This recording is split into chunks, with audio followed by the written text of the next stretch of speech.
Mapagpalang araw sa inyong lahat. Welcome sa Daily Word ng Hope Center. Sakripisyo sa Pasko, yan ang pag-uusapan natin ngayong araw na ito. Basahin natin ang Aklat ng Galatia, Kabanata 4, Talatang 4. Nang dumating na ang takdang panahon, isinugo ng Diyos ang anak niya sa mundo. Sa kwentong The Gift of the Magi, isinalaysay doon ang ginawa ng mag-asawang Jim at Delia kung paano nila isinakripisyo ang kanilang mga kaisa-isahang tinatago sa buhay. Mahal na mahal nilang isa't isa at gusto nilang bigyan ng regalo ang bawat isa, ngunit wala silang pera o salat sila sa yaman.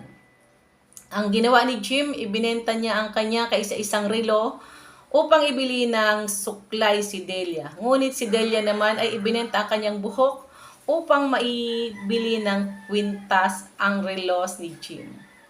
Ipinapakita o pinapaalala ng kwentong ito kung gaano ang pagpapakita ng pagmamahal ng isang tao sa pagmamagitan ng kanyang pagsasakripisyo. Bagay na bagay ang kwentong ito sa diwa ng Pasko dahil ang Pasko ay pagsasakripisyo. Isinakripisyo ng Diyos ang kanyang bugtong na anak na si Jesucristo para sa atin, para matubos tayo sa kasalanan.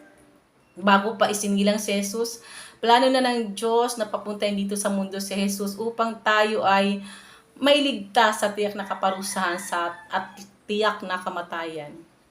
Kapag hindi mo naiintindihan ang tungkol sa kamatayan ni Kristo, hindi mo maiintindihan kung ano ang kahulugan ng Pasko. Ang Pasko ay tungkol sa pagmamahal ni Kristo sa mga tao. Nakita natin kung gaano ang pagmamahal sa pamamagitan ng pagsasakripisyo ng Diyos sa buhay ng kanyang anak dahil sa pagmamahal sa atin.